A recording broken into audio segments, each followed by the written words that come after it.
ரோமர் 6ஆம் அதிகாரம் 5ஆம் வசனத்திலிருந்து வாசிப்போம். ஆதலால் அவருடைய மரணத்தின் சாயலில் நாம் இணைக்கப்பட்டவர்களானால் அவர் உயிர்த்தெழுதலின் சாயலிலும் இணைக்கப்பட்டிருப்போம். நாம் இனி பாவத்துக்கு ஊழியம் செய்யாதபடிக்கு பாவ சரீரம் ஒளிந்து போகும் பொருட்டாக நம்முடைய பழைய மனுஷன் அவரோட கூட சிலுவையில் அறையப்பட்டதென்று அறிந்திருக்கிறோம். மரித்தவன் பாவத்துக்கு நீங்கி விடுதலையாக்கப்பட்டிருக்கிறானே. சரி, இருங்க. 4ஆம் வசனத்திலிருந்து சொன்ன 6ஆம் வசனத்தை வாசிப்போம். 4ஆம் வசனத்திலிருந்து வாசிப்போம். மேலும் பிதாவின் மகிமையினாலே கிறிஸ்து மரித்தொழுந்து எழுப்பப்பட்டது போல, பவுல் சொல்றார், மேலும் பிதாவின் மகிமையினாலே கிறிஸ்து மரித்தொழுந்து எழுப்பப்பட்டது போல. இயேசு எப்படி எழுப்பப்பட்டாராம்? பிதாவினுடைய மகிமையினாலே கிறிஸ்து மரித்தோரிலிருந்து எழுப்பப்பட்டது போல அப்படின்றாரு. எப்படி அவர் எழுப்பப்பட்டாராம்? பிதாவினுடைய மகிமை இயேசுடைய மரணத்திலே வெளிப்பட்டது. அல்லேலூயா. பிதாவினுடைய மகிமை இயேசுடைய மரணத்தில் வெளிப்பட்டது. மகிமையினாலே இயேசு என்ன பண்ணாரா? உயிரோடு எழுப்பினார். இந்த உலகத்தை படைக்கும் போது ஆண்டவர் தமது மகிமை வெளிப்படுத்தினது அந்த மகிமை இல்ல. ஆனா இயேசு மரித்த போது உயிரோட கூட எழுப்பப்பட்டதாரு. அப்போ வெளிப்பட்ட மகிமை அத பயங்கரமான மகிமையா பாருங்க. அந்த மகிமை இயேசுடைய மரணத்தில் என்ன பண்ணாரா? பிதா வெளிப்படுத்தினாரா. இதுவரைக்கும் பயன்படுத்த முடியாத ஒரு வல்லமையை இயேசு மரணத்திலிருந்து உயிரோடு கூட எழுப்ப அந்த வல்லமை பயன்படுத்தினா. அதுதான் இயேசுவின் உயிர்த்தெழுந்த வல்லமை. அல்லேலூயா.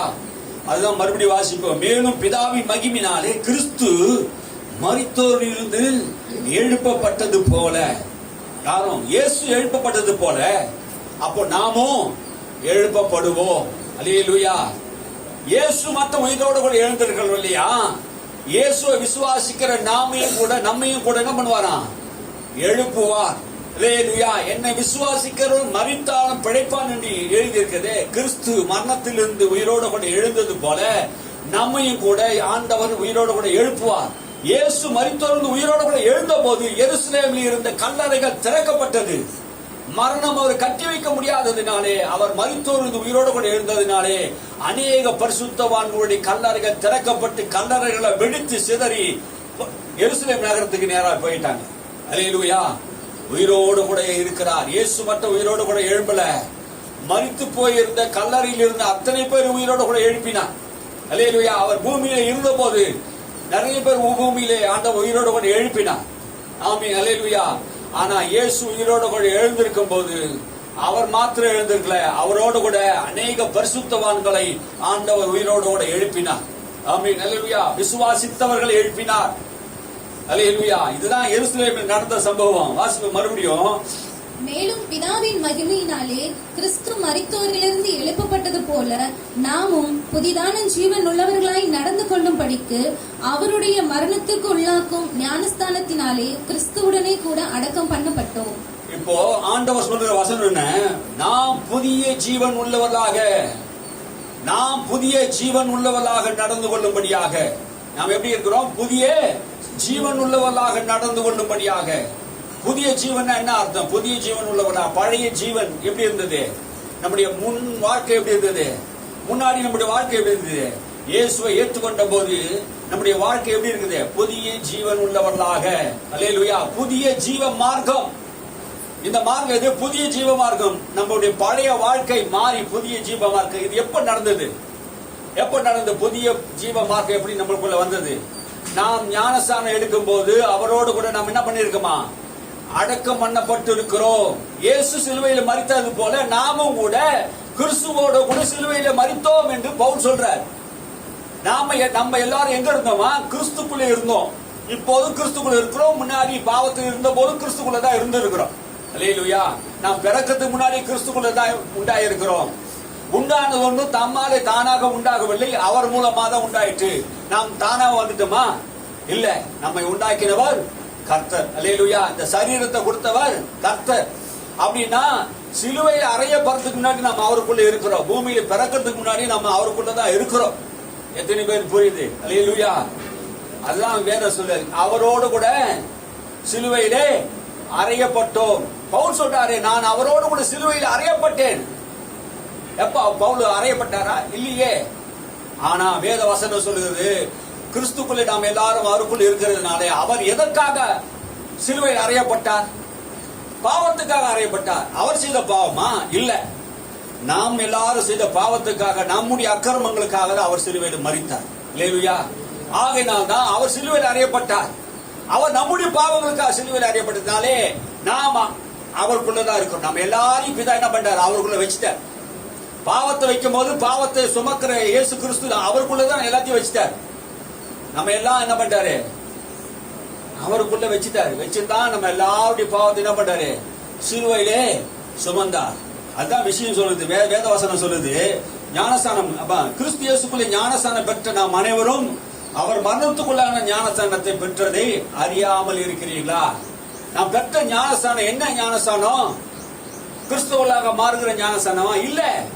ஒருவன் ஞானஸ்தானம் பெறும்போது எப்படி இருக்கிறான்? பழைய மனிதனா இருக்கிறான். கிறிஸ்துக்குள்ள அவன் ஞானஸ்தானம் எடுக்கும் போது என்ன நடக்குதுங்க? ஒரு மனுஷனை மண்ணுல போட்டு செத்த உடனே மண்ணுல போட்டு என்ன பண்ணுவாங்க? மோதிச்சிருவாங்க.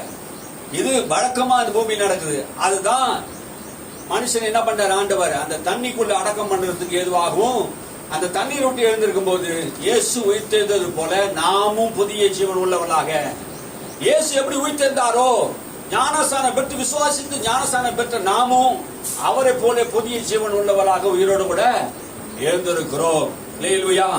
நாம் அடக்கம் பண்ணப்பட்டதினாலே மரித்துவம் அல்ல, மரித்ததின் விளைவாகவே நாம் அடக்கம் பண்ணப்பட்டு இருக்கிறோம்.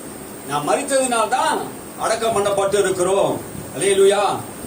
எந்த மனிதனும் இறந்த பின்னுதான் என்ன பண்ணுவாங்க?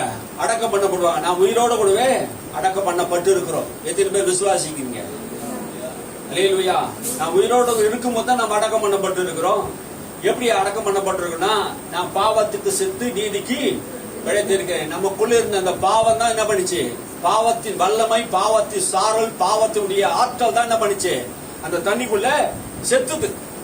பழைய மனுஷனுடைய சுபாவம் மண்ணுக்குள்ள போயிடுச்சு. ஆகினான் கர்த்தர் என்ன பண்ணாரு? நம்மை விடுதலை ஆக்கிட்டார். அல்லேலூயா. இயேசு ஒருவர் மாத்திரமே பாவத்திலிருந்து சாபத்திலிருந்து விடுதலையாக்க பட முடியும்.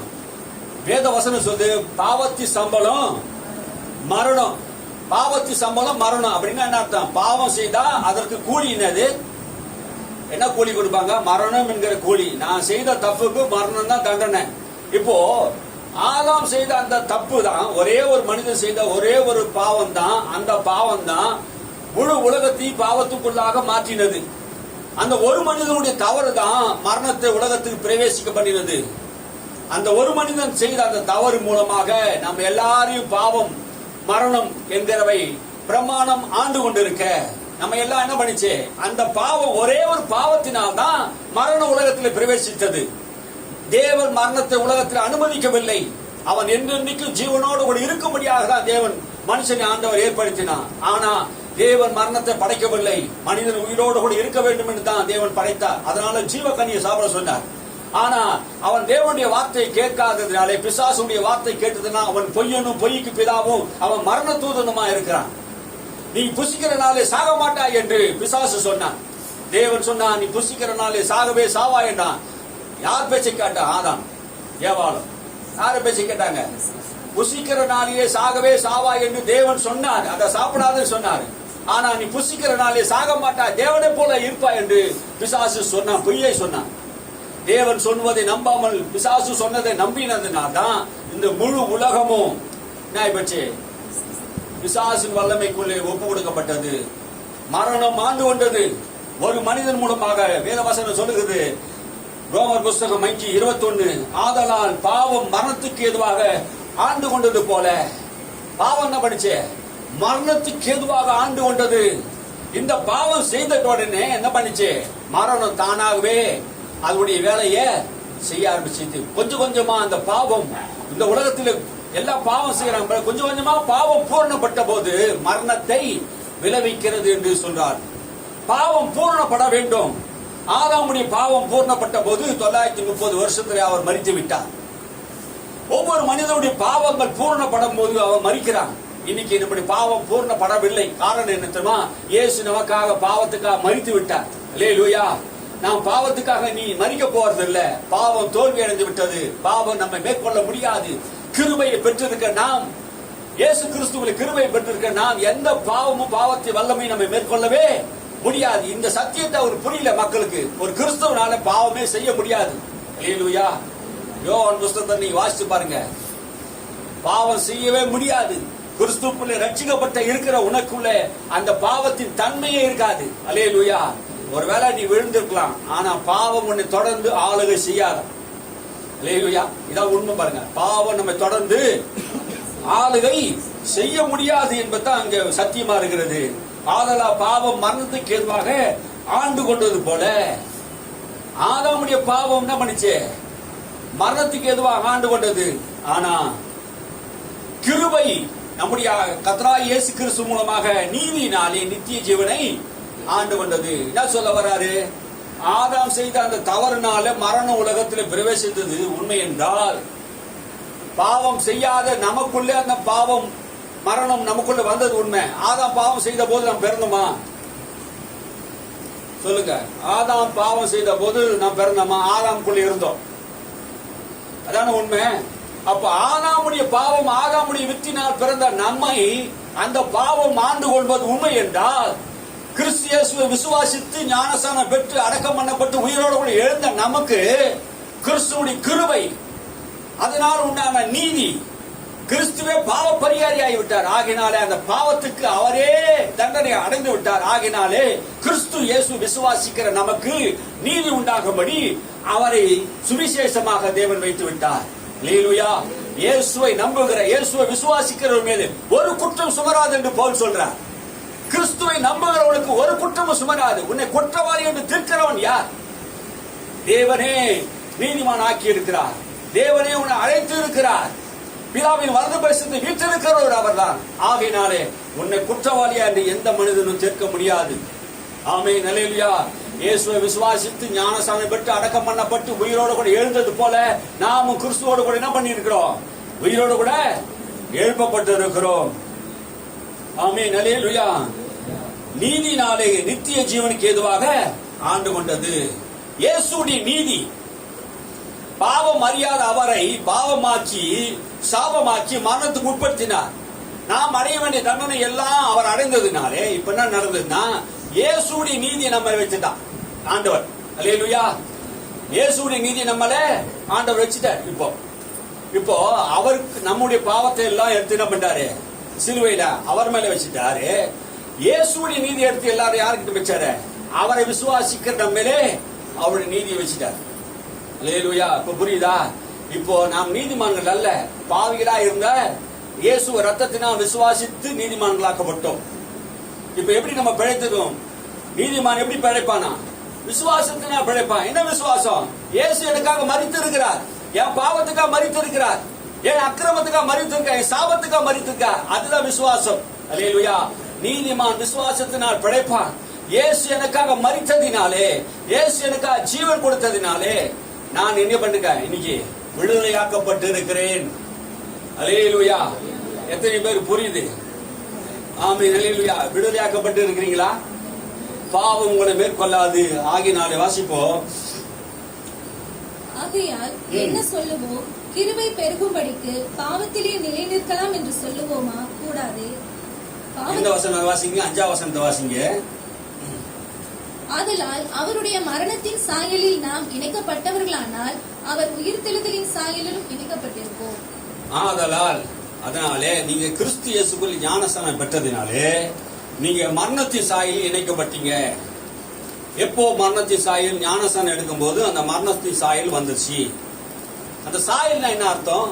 கிறிஸ்துவை போலவே நீங்க என்ன பண்ணிட்டீங்க? பாவத்துக்கு மரித்து விட்டீங்க. ஞானஸ்நானம் அந்த ஜலத்திலே நீங்கள் அடக்கம் பண்ணப்பட்டு விட்டீங்க. அந்த மரண சாயல் எங்க எடுத்துக்கணும்? இயேசுவை விசுவாசித்து நீங்கள் ஞானஸ்நானம் பெறும்போது அந்த மரண சாயலை நீங்க பெற்றுக்கொண்டீங்க. இயேசு உயிர்த்தெழுந்தார்ல, அதே போல அந்த ஜலத்திலிருந்து நீங்க எழுந்திருக்கும் போது அந்த உயிர்த்தெழுந்த சாயலையும் பெற்று இருக்கிறோம். அல்லேலூயா. புரியுதுங்களா? எத்தனை பேருக்கு புரியுது? ஆமென். அல்லேலூயா. மறுபடியும் வாசிப்போம். ஆதலால் அவருடைய மரணத்தின் சாயலில் நாம் இணைக்கப்பட்டவர்களானால், இயேசு கிறிஸ்துடைய மரணத்தின் சாயலில் நாம் இணைக்கப்பட்டவர்களானால், அவர் உயிர்த்தெழுதலின் சாயலிலும் இணைக்கப்பட்டிருப்போம். அவர் உயிர்த்தெழுது சாயலிலும் இணைக்கப்பட்டிருப்போம். நமக்கு ஒரு நம்பிக்கை இருக்குது பாருங்க, நாம் உயிர்த்தெழுவோம். இயேசு எப்படி உயிர்த்தெழுந்தாரோ அதே போல நாமும் கண்டிப்பா உயிர்த்தெழுவோம். ஒருவேளை இயேசு வரத்துக்கு தாமதம் ஆயிடுச்சுன்னா, நம்ம ஒருவேளை சரீரத்துல மரித்து விட்டோம் என்றா, மண்ணோடு கூட மண்ணா ஆயிட்டோம்னா கூட கடைசி எக்காலம் சத்தம் ஊதும். அப்போ கிறிஸ்துக்குள் மரித்தவர்கள் முதலாவது தங்கள் வரிசையின்படி முதலாவது எழுந்திருப்பார்கள் என்று வேதம் சொல்கிறதே. மரித்தவர்களின் சத்தத்தை கேட்பார்கள் என்று சொல்லுகிறதே. நீ இயேசுவை விசுவாசித்தனா மரித்தா கூட என்ன பண்ணுவாராம், என்ன விசுவாசிகள் மரித்தாலும் பிழைப்பான் என்று இயேசு வரும்போது அந்த எக்கால சத்தம் ஊதும்போது உனக்கு கேட்கப்படும். அல்லேலூயா. மரித்தோர் உயிரோடு கூட எழுப்பின தேவன் முன்னையும் கூட என்ன பண்ணுவாராம், எழுப்புவார். அல்லேலூயா. இயேசு மட்டும் உயிரோட கூட எழுப்பல, எழுந்துக்கல, நீங்களும் நம்மையும் கூட ஆண்டவர் என்ன பண்ணுவாராம், எழுப்புவார்.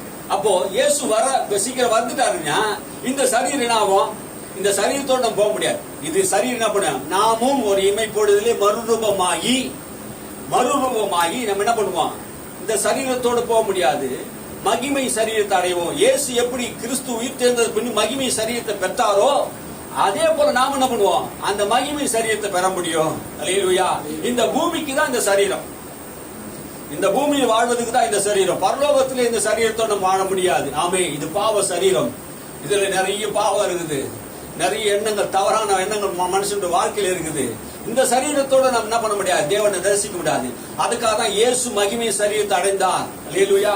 அந்த மகிமை சரீரம் நமக்கு கொடுக்கப்படும். இயேசு வருகையின் போது நாமும் மறுரூபமாகி எக்கால சத்தம் ஊதும் போது வானத்துக்கு நாம் எடுத்துக்கொள்ளப்படுவோம். அல்லேலூயா. உயிரோட கூட இருந்தாலும் நமக்கு லாபம் தான். ஒருவேளை மரித்துட்டு இயேசு வரதுக்கு காலம் தாமதம் ஆயிடுச்சுன்னா மரித்தாலும் கூட என்ன பண்ணுவார், இயேசு உயிரோடு கூட எழுப்புவார். ஆகையினால் இனி நம்ம என்ன பண்ணக்கூடாதான், இயேசுக்காக வாழ்ந்த நமக்கு நம்முடைய வாழ்க்கையில நாம் இனி பாவத்துக்கு ஒழி செய்யாதபடி, பாவ சரீரம் ஒழிந்து போகும் பொருட்டு பாவத்துக்கு ஒழி செய்யக்கூடாது. அப்படின்னா பாவத்தை என்ன பண்ண விடாது, திரும்ப நம்முடைய வாழ்க்கையில செய்யாதபடிக்கு பாவத்துக்கு ஊழியம் செய்யக்கூடாது. இந்த சரீரம் தேவனால் மீட்கப்பட்டு இருக்கிற சரீரம், விலையேறி பெற்ற ரத்தத்தினால் மீட்கப்பட்டிருக்கு. ஆகினால் இந்த சரீரத்தை என்ன பண்ணக்கூடாது, பாவத்துக்கு உட்படுத்தக்கூடாது. அப்போ நம்முடைய வாழ்க்கை சரீரத்தை என்ன பண்ண, பாவம் செய்ய முடியாது, ஒப்பு கொடுக்க கூடாது. நம்முடைய பழைய மனுஷன் அவரோட கூட சிலுவையில் அறையப்பட்டது என்று அறிந்திருக்கிறோம். மரித்தவன் பாவத்துக்கு நீங்கி விடுதலையாக்கப்பட்டிருக்கிறானே. அப்போ மரிச்சவன் யார், மரிச்சான், அடக்கம் செய்யப்பட்ட மரித்தவன் பாவத்திலிருந்து விடுதலையாக்கப்பட்டிருக்கிறோம். இயேசு ஏன் மரித்தார்னா பாவத்திலிருந்து விடுதலையாக்கப்படுவதற்காக அவர் மரித்து உயிர்த்தெழுந்தார். ஆமா, வாசிங்க. ஆகையால் கிறிஸ்துவுடனே கூட நாம் மரித்தோமானால் அவருடனே கூட பிழைத்தும் இருப்போம் என்று நம்புகிறோம். கிறிஸ்துவுடனே நாம் மரித்தோமானால் அவரோட கூட பிழைத்திருப்போம். நீ கிறிஸ்துவோட மரிச்சீங்களா? எத்தனை பேர் செத்துருக்கீங்க? கிறிஸ்துவோட கூட செத்துருக்கீங்களா? மரணத்தின் சாயல் எது? ஞானஸ்தானம். ஞானஸ்தானம் பெற்றீங்கன்னா நீ மரித்தீங்கன்னு அர்த்தம். ஞானஸ்தானம் பெறலாம் மரிக்கலன்னு அர்த்தம். ஆமீன். நிறைய பேர் இங்க மரித்திருக்கீங்க, ஏதோ ஒரு சிலர் தான் இங்க மரிக்கல. ஆமீன். அல்லேலூயா. எல்லாரும் என்ன பண்ண முடியும், ஞானஸ்தானத்தை போட்டு ஆண்டவர் என்ன பண்றாரு, அடக்கம் பண்ணி மரித்தோமானால், கிறிஸ்துவுடனே கூட மரித்தோமானால் அவரோடு கூட பிழைத்திருப்போம். அல்லேலூயா.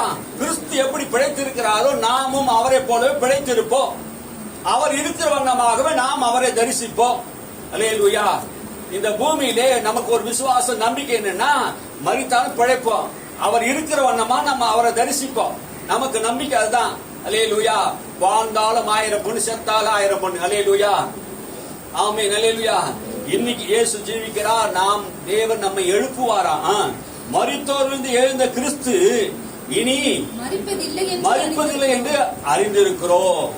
மரித்தோரிலிருந்து எழுந்த கிறிஸ்து இனி மரிப்பதில்லை. இனி ஒரு மறுபடியும் இயேசு வந்து நம்முடைய பாவங்களுக்காக ஒரு பரிகாரத்தை மறுபடியும் செய்ய போறதில்லை. மரித்துட்டாரு.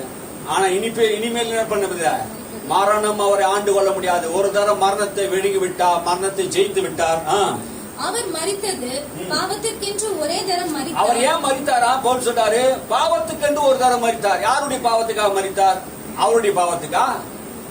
சொல்லுங்க, யாருடைய பாவத்துக்காக அவர் மரித்தாரா? பாவத்துக்கென்று மரித்தாரா? எந்த பாவத்துக்காக மரித்தார்? நம்முடைய அக்கிரமங்களுக்காக, நம்முடைய பாவங்களுக்காக, நம்முடைய மீறுதலுக்காக அவர் என்ன பண்ணாரா? மரித்தார். அவர் பிழைத்திருக்கிறது தேவனுக்கென்று பிழைத்திருக்கிறார். அவர் இப்ப பிழைத்திருக்கிறார், தேவனுக்கென்று பிழைத்திருக்கிறார். அல்லேலூயா. இப்போ நாம் பிழைத்திருக்கிறோம். யாருக்கென்று பிழைத்திருக்கிறோம்? கிறிஸ்துவுக்காக நாம் பிழைத்திருக்கிறோம். இனி நான் அல்ல, கிறிஸ்துவே என்னில் பிழைத்திருக்கிறார். அல்லேலூயா. சொல்ல முடியுமா? இனி நான் அல்ல, நான் பாவத்துக்கு செத்து விட்டேன்.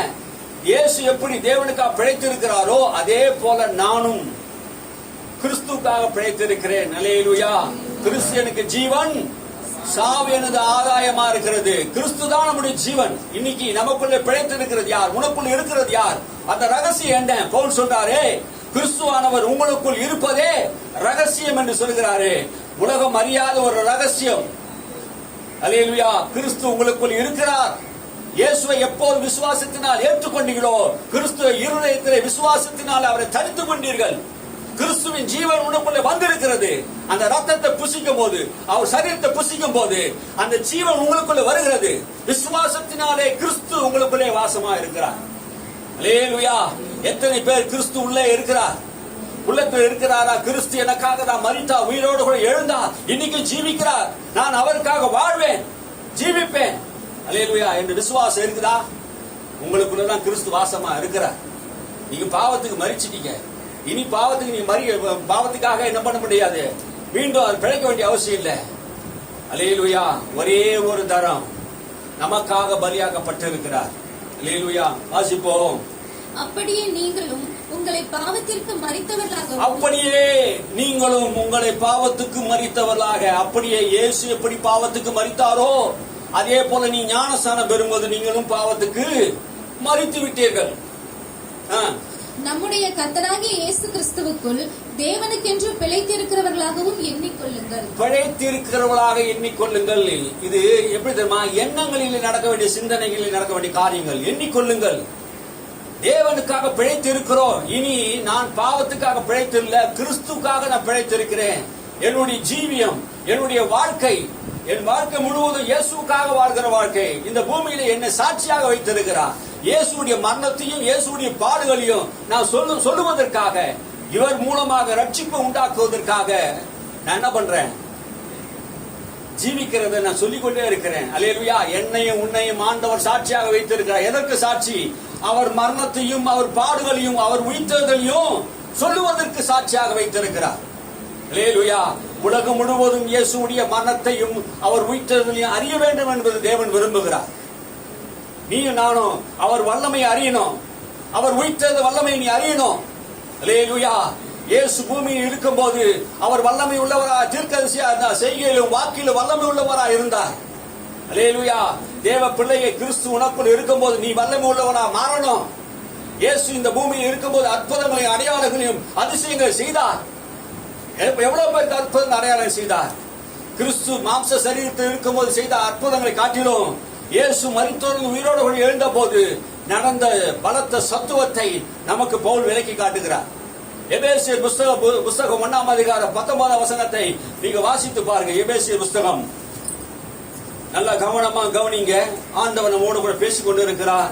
அல்லேலூயா. எபேசியர் புஸ்தகம் 1:19. தாம் கிறிஸ்துவை மரித்தோரிலிருந்து எழுப்பி அவரிடத்தில் நடப்பித்த தமது பலத்த சத்துவத்தின் வல்லமையின்படியே விசுவாசிக்கிறவர்களாகிய நம்மிடத்திலே காண்பிக்கும் தம்முடைய வல்லமையின் மகா மேன்மையான மகத்துவம் இன்னதென்றும் நீங்கள் அறியும்படிக்கு அவர் உங்களுக்கு பிரகாசமுள்ள மனக்கண்களை கொடுக்க வேண்டும் என்றும் வேண்டிக் கொள்ளுகிறேன். அல்லேலூயா. எபேசியர் 1:19 மறுபடியும் வாசிங்க. எல்லாரும் சேர்ந்து வாசிங்க.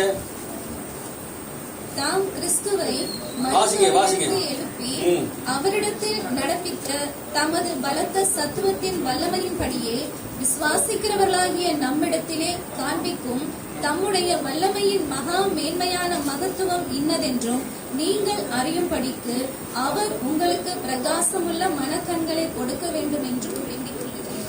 கிறிஸ்துவை மரித்தோரிலிருந்து எழுப்பி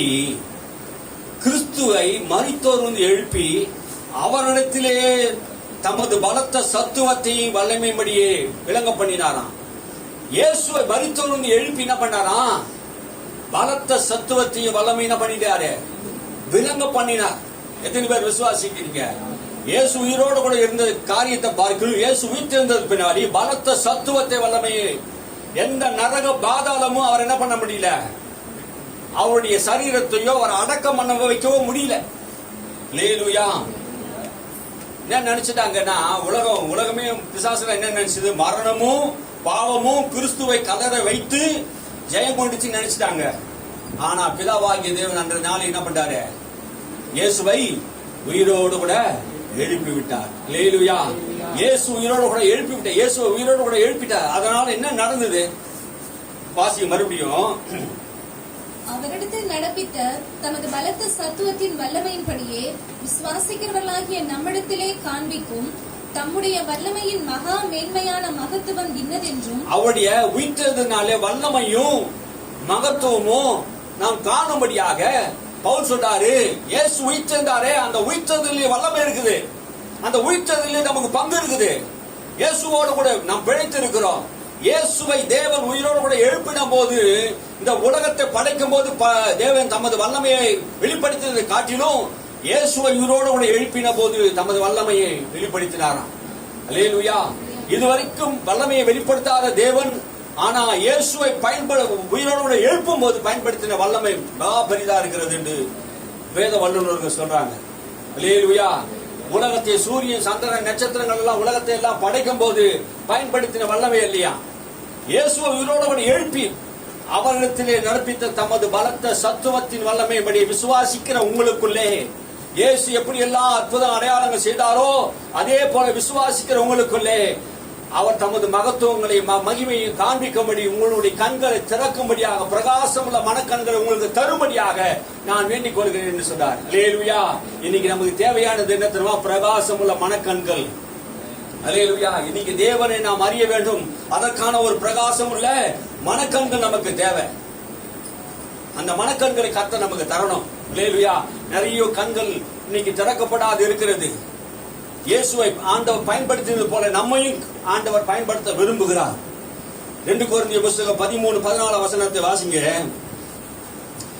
அங்கேயும் பலவீனத்திலே சிலுவையில் அறையப்பட்டது தேவனுடைய வல்லமையினாலே பிழைத்திருக்கிறார். 13-14 வாசிங்க. 2 கொரிந்தியர் 13-14.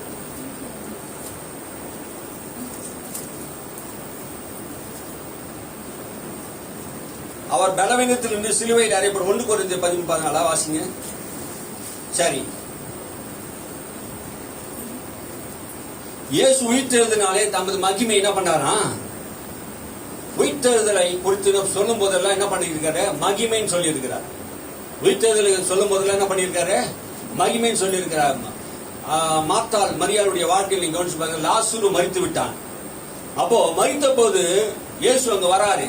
வந்த போது நீ விசுவாசித்தால் தேவ மகிமையே காண்பாய் என்று சொன்னார். அப்போ மகிமை என்று இங்க சொல்லப்படுது. எங்கெல்லாம் மகிமை வெளிப்படுகிறதோ அங்கெல்லாம் உயிர்த்தெழுதலும் வெளிப்படுகிறதா இருக்குது. தமது மகிமையை அவர் வெளிப்படுத்தினார். ஒரு பெரிய அற்புதங்கள் அங்க செய்கிறார். அல்லேலூயா. நீ என்னுடைய மகிமையை காண்பாய் என்று சொல்கிறார்கள். அப்போ மகிமையும் வல்லமையும் ஒன்றா சேரணும். அல்லேலூயா. மகிமை நமக்குள்ள இருக்கிறது, வல்லமை தான் இன்னைக்கு இல்ல. நிறைய பக்திமான்கள் இருக்கிறோம். நிறைய பேர் என்ன பண்ண, பக்திமான்கள் இருக்கிறோம், சக்திமான்கள் இல்லையா.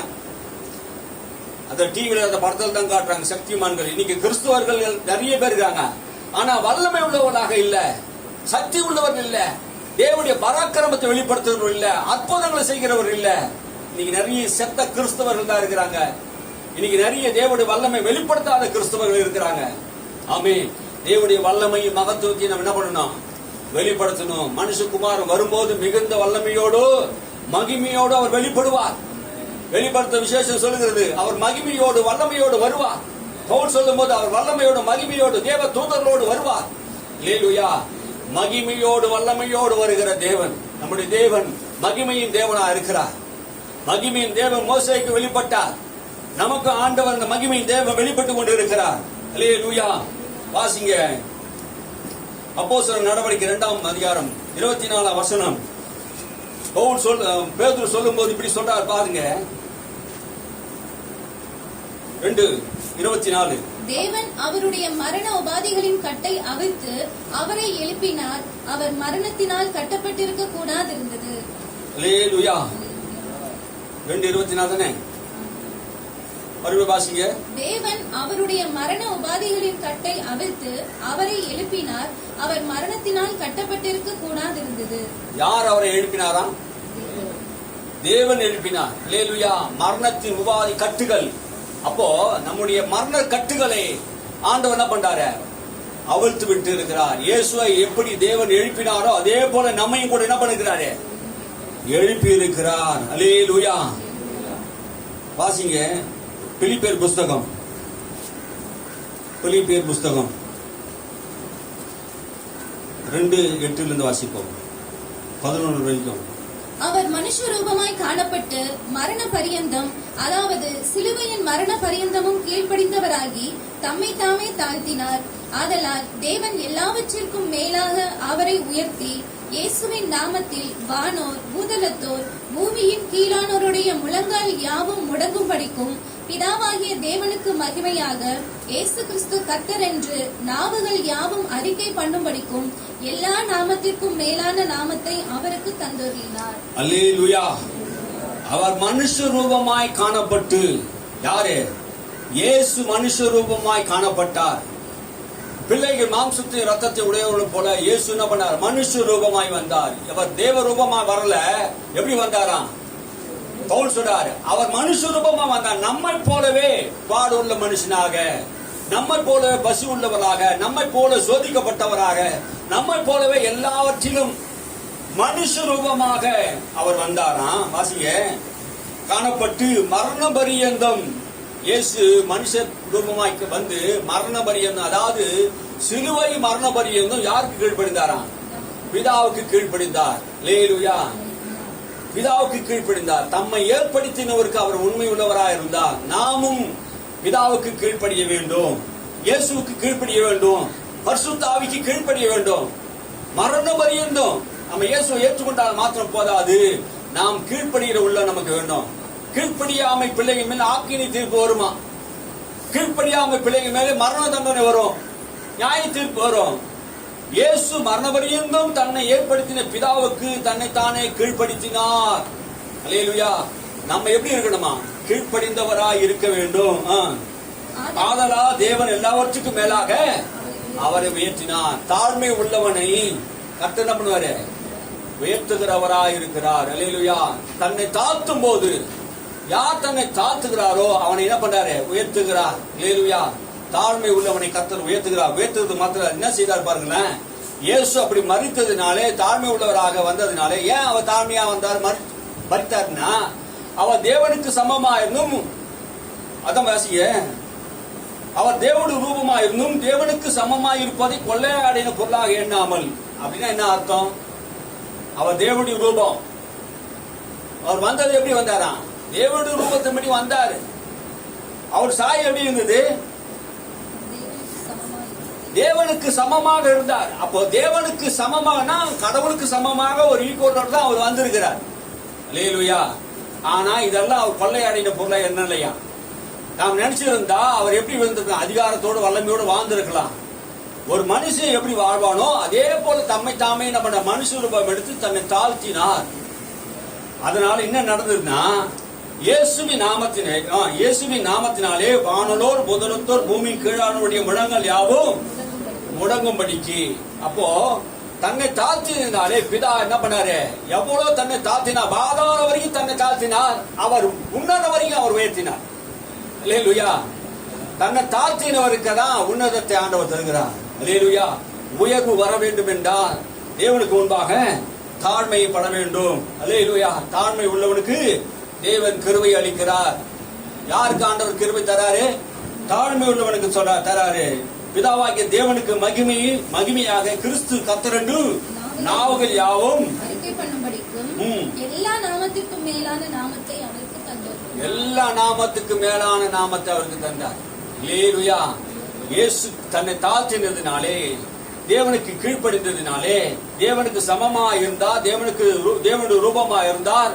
ஆனா அதெல்லாம் தன்னை ஒரு பெரிய பொருட்டாக எண்ணல, ஒரு மனுஷனை போல இருந்தாராம். அது என்ன நான் சொல்லுதுன்னா, அவர் தேவனு ரூபமா இருந்தார். இயேசு தேவனுக்கு சமமா இருந்தார். இயேசு தம்மை வெறுமையாக்கினார். 7 விஷயத்தை சொல்றார் பவுல். இயேசு தம்மை என்ன பண்ணாரா? வெறுமையாக்கினார். ஒன்றுமில்லாதவரை போல காணப்பட்டார். வெறுமையாக்கினார், அடிமை ரூபம் எடுத்தார். ஒரு அடிமை போல இந்த உலகத்திலே ஒரு ரூபம் எடுத்தார். அடிமை ரூபம். அடிமைக்கு எந்த அதிகாரம் கிடையாது. எஜமான் சொல்றதெல்லாம் எந்த கேள்வி கேட்காம செய்கிறது தான் அடிமை குணம். அதுதான் அடிமை. அடிமை ரூபம் எடுத்தா மனுஷ சாயலானார். இயேசு என்ன பண்ணாராம்? மரண பரியந்தும் கீழ்ப்படிந்தான், தன்னைத்தானே தாழ்த்தினார். அல்லேலூயா. நம்ம தன்னைத்தானே என்ன பண்ணணும்? தாழ்த்தக்கூடிய சுபாவம் நமக்கு இருக்க வேண்டும். அல்லேலூயா, அல்லேலூயா. தாழ்மை உள்ளவருக்கு ஆண்டவர் கிருபை தருகிறார். கிறிஸ்துக்குள்ளே நம்ம வாழ்கிற நமக்கு இந்த தாழ்மை தேவை. கிறிஸ்து வீட்டிராவிட்டால் நம்மளுடைய பிரசங்கமும் விருதா, உங்கள் விசுவாசமும் விருதாமா, சும்மா. இயேசு மட்டும் உயிரோட கூட எழுந்திருக்காவிட்டால் 1 கொரிந்தியர் புஸ்தகம் 14:15 அதிகாரம் 14 வாசிங்க. 1 கொரிந்தியர் புஸ்தகம் 15:14. கிறிஸ்து எழுந்திருக்கவில்லை என்றால் எங்கள் பிரசங்கமும் விருதா, உங்கள் விசுவாசமும் விருதா. எங்கள் பிரசங்கமும் விருதா. பேசிட்டீங்க. இயேசு மட்டும் உயிரோட கூட எழுந்திருக்கல, நான் எங்க பிரசங்கம் விருதா. நீங்க கேக்குறீங்க பாருங்க, உங்க விசுவாசமும் என்ன பண்ணி வேஸ்டா போயிடும், வீணா போயிடும். 12ஆம் வசனத்திலிருந்து வாசிப்போம். கிறிஸ்து மரித்தோரிலிருந்து எழுந்தார் என்று பிரசங்கிக்கப்பட்டிருக்க, மரித்தோரின் உயிர்த்தெழுதல் இல்லை என்று உங்களில் சிலர் எப்படி சொல்லலாம்? அன்னைக்கு இருந்த கோந்தி பட்டணத்தில் சிலர் சொல்றாங்க, கிறிஸ்து மரித்தோரிலிருந்து எழுந்தார் என்று நாங்கள் பிரசங்கித்துக் கொண்டு இருக்கிறோம். ஆனா நீங்க என்ன பண்ணிட்டீங்க? கிறிஸ்து மரித்தோரிலிருந்து எழவில்லை என்று இன்னைக்கு என்ன பண்றாங்க? நிறைய யூதர்களும் இஸ்லாமியர்களும் வேறு மத நம்பிக்கை உள்ளவர்களும் இயேசு உயிர்த்தெழவில்லை என்று இன்னைக்கும் சாதிக்கிற சதுசேயர்களாக இருக்கிறார்கள். அப்போ இயேசு உயிர்த்தெழுதலை நம்பாத இவர்களுடைய சுபாவம் என்னன்னா பேய்த்தனத்துக்கு சுபாவமா இருக்கிறது. இயேசுடைய மரணத்தை என்ன பண்ணக்கூடாது? சொல்லக்கூடாத அளவுக்கு இயேசு இன்னும் உயிரோட கூட எழுந்திருக்கல, இன்னும் இல்ல உயிரோட வரல அப்படின்னு நிறைய பேர் என்ன பண்ணாங்க? போதிக்கிறவங்களா இருக்கிறாங்க. அதனாலதான் போல் சொல்றாரு, வாசிங்க, கிறிஸ்து மருத்துவ எழுந்தார் என்று நாங்கள் சொல்லிக் கொண்டு இருக்கிறோம். நீங்க என்ன சொல்றீங்க? மருத்துவர் உயிர்த்தெழவில்லை என்று உங்களை சில எப்படி சொல்லலாம்?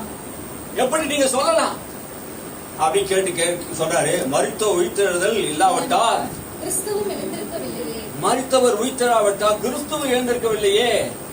இயேசு மரித்த உயிர்த்தெழுந்தா, நீங்கள் எழுந்திருக்க முடியாதே. எங்க எழுந்திருக்க முடியலையா?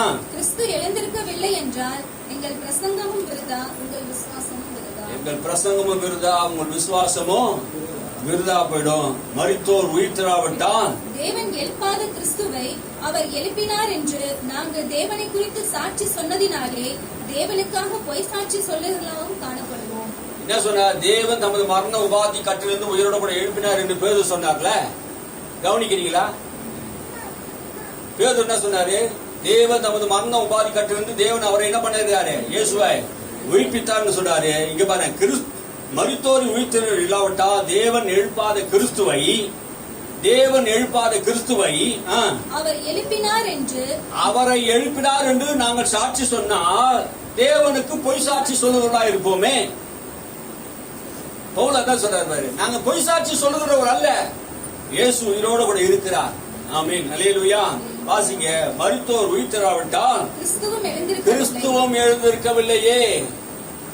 அப்போ மரித்தவர்கள் உயிரோட கூட எழுந்திருக்கவில்லை என்று நீங்க சொல்றீங்களே, அப்படின்னா கிறிஸ்து உயிரோட கூட எழுந்திருக்க முடியாது. கிறிஸ்து பாடுபடவும் மரித்தோர் இந்த 3ஆம் நாள் உயிரோட கூட எழும்ப வேண்டும் என்று இயேசு சொல்லியிருந்தாரே. அவர் சொன்னபடி உயிர்த்தெழுந்தாரே. தேவதூதர் சொன்னாரு, 500 பேர் தரிசனமானாரே, பவுலுக்கு தரிசனமான, அப்போஸ்தலருக்கு தரிசனமானாரே, அநேக மக்கள் சாட்சி சொன்னார்களே. 2 சாட்சி போதுங்க, 2 சாட்சி போதும் யூத வழக்கத்தின்படி. ஆனா தேவன் அந்த எருசலேமில் 40 நாள் அளவுக்கும் அவர் ஆங்காங்கே அவர்களுக்கு தரிசனமானார். அல்லேலூயா. அததான் சொல்றாரு, மரித்தோர் உயிர்த்தெழாவிட்டால் கிறிஸ்து எழுந்திருக்கவில்லையே. கிறிஸ்து எழுந்திருக்காவிட்டால் உங்கள் விசுவாசம் வீணா இருக்குமே, நீங்கள் இன்னும் உங்கள் பாவங்களிலே இருப்பீர்களே. அப்போ கிறிஸ்து மட்டும் மரிக்கலனா இன்னும் நம்முடைய வாழ்க்கையில பாவம் இருந்துட்டா இருக்கும். அப்படின்னா சொல்ல வராரு, கிறிஸ்து மரித்ததுனால பாவம் நம்மளை விட்டு நீங்கிட்டு சொல்றாரு. சுருக்கமா நான் சொல்றேன், அல்லேலூயா.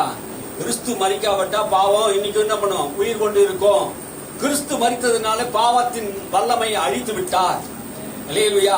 ஆகையினால கிருபையை கொடுத்திருக்கிறார்.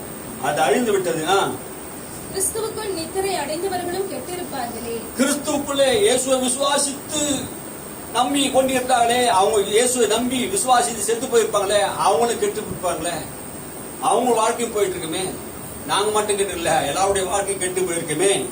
இம்மைக்காக மாத்திரம், இந்த பூமிக்காக மாத்திரம் இயேசுவை நம்ம நம்பாம நாம் கிறிஸ்துவின் மேல் நம்பிக்கை உள்ளவர்களாய் இருந்தால் எல்லா மனுஷரை பார்க்கிலும் பரிதபிக்கப்பட்டவர்களாய் இருப்போம். இந்த பூமிக்காக மாத்திரம், பூமியோட ஆசீர்வாதத்துக்காக மாத்திரம் நாம் இயேசுவை நம்பல, மறுமையிலும் நமக்கு ஒரு வாழ்வு உண்டு. அல்லேலூயா. பவுல் சொல்றாரு தெரியுமா, இந்த பூமிக்கு மாத்திரம் அவர் நான் நம்பல, மறுமையிலும் இயேசு என்னை உயிர்ப்பிப்பார், என்னை உயிரோட கூட எழுப்புவார். இதுதான் உயிர்த்தெழுதலின் செய்தி. அல்லேலூயா. உங்களுக்கு எத்தனை பேர் புரியுது? இயேசு உயிரோட கூட எழுந்தது அவருக்காக மாத்திரமல்ல, நமக்காகவும் உயிரோடு கூட எழுந்திருக்கிறார். நமக்காக தான் அதையெல்லாம் செய்தார் என்பதை நாம் புரிந்து கொள்ளணும். இதற்கு தான் நாம் சாட்சி சொல்லணும். அல்லேலூயா. இதற்காக தான் நம்ம அழைக்கப்பட்டிருக்கு. வாசிங்க. கிறிஸ்துவோ மரித்தோரிலிருந்து எழுந்து நித்திரை அடைந்தவர்களில் முதற் பலனானார். இவர் தான் மரணத்தை ஜெயித்து முதலாக மரணத்தை ஜெயித்து உயிரோடு கூட எழுந்தவர். முதல் பலன் இவர் தான். முதல் பேரான குமாரன் மரணத்தை ஜெயித்து இவர் மூலமாக தான் விடுதலையே உண்டாயிற்று. முதல் பேர். அல்லேலூயா. அப்படின்னா என்ன அர்த்தம்? முதல் பேர், முதல் உலகத்திலே மரணத்தை ஜெயித்து உயிரோடு கூட எழுந்தவர் இயேசு மாத்திரம் தான். இவர் தான் என்ன பண்ணாரு? மரணத்தை ஜெயிச்சுட்டாரு. இதுக்கப்புறம் அந்த மரணம் தோல்வி அடைஞ்சிச்சு. மரணத்தை என்ன பண்ணாரு? தோற்கடிச்சு விட்டா இனி மரணத்தை யார் வேணாலும் ஜெயிக்க முடியும். ஏன்னா ஏற்கனவே ஒருத்தர் ஜெயிச்சுட்டார். அல்லேலூயா. ஏற்கனவே நமக்காக இயேசு என்ன பண்ண ஜெயிச்சுட்டார். ஆகினாலே இயேசு ஜெயிச்சதுக்கு அப்புறம் இந்த உலகத்தில் இருக்க எல்லா பரிசுத்தவான்களுடைய கல்லறையும் திறக்கப்படுகிறது. ஆமே. நாமும் மரணத்திலிருந்து நான் சொல்றது வேற போதனை. சில பேர் சொல்றாங்க சாவாமின்னு சொல்றாங்க. சாவாமின்னு இந்த சரீரத்தில் என்ன பண்ண மாட்டோம், சாகவே மாட்டோம் அப்படி சொல்றாங்க.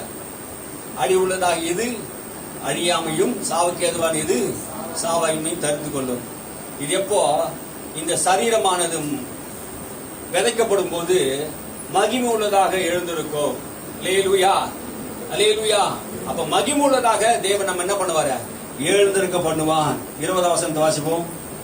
கிறிஸ்துவோ மரித்தோரிலிருந்து எழுந்து நித்திரை அடைந்தவர்களின் முதற் பலனானார். 20, 21. மனுஷனால் மரணம் உண்டானபடியால் மனுஷனால் மரித்தோரின் உயிர்த்தெழுதலும் உண்டாயிற்று. மனுஷனாலே ஆதாம் மூலமா மரணம் உண்டானது போல, ஆதாம் மூலமா மரணம் உண்டானது போல கிறிஸ்து மூலமாக நமக்கு உயிர்த்தெழுதலும் உண்டாயிற்று. இப்ப ஆதாம் மூலம் தான் மரணம் வந்தது. எல்லாம் புரியுதா? கவனிங்க. ஆதாம் மூலமா தான் மரணம் உண்டானது. அதே போல மனுஷனாலே வந்த மரணம், மனுஷனாலே ஒரே மனுஷனாலே என்ன வந்துதான்? மரித்தோரிலிருந்து உயிர்த்தெழுதலும் உண்டாயிற்று. எத்தனை பேர் நம்புறீங்க? அல்லேலூயா. ஒரு மனுஷனுடைய மீறுதனாலே மரணம் உலகத்தில் பிரவேசித்து அந்த ஒரே மனிதன் மூலமாக இயேசு மூலமாக இப்போ என்ன பண்ணுது? உயிர்த்தெழுதலும் வந்துச்சு. ஆதாமுக்குள் எல்லாரும் மரிக்கிறது போல கிறிஸ்துக்குள்ளும் எல்லாரும் உயிர்ப்பிக்கப்படுவார்கள். அல்லேலூயா. செய்தி முடிஞ்சிச்சு. ஆதாமுக்குள்ளே எல்லாரும் மரிக்கிறது போல கிறிஸ்துக்குள்ள எல்லாரும் என்ன பண்ணுவாங்க? நிச்சயம் உயிர்ப்பிக்கப்படுவோம். அல்லேலூயா. மரித்தவர்களா இருக்க மாட்டாங்க. மரித்தோரில் இருந்து அவர் உயிர்ந்திருப்பார்கள். ஆதாமுக்குள் எல்லாரும் மரித்தது போல கிறிஸ்துக்குள் எல்லாரும் உயிர்ப்பிக்கப்படுவோம்.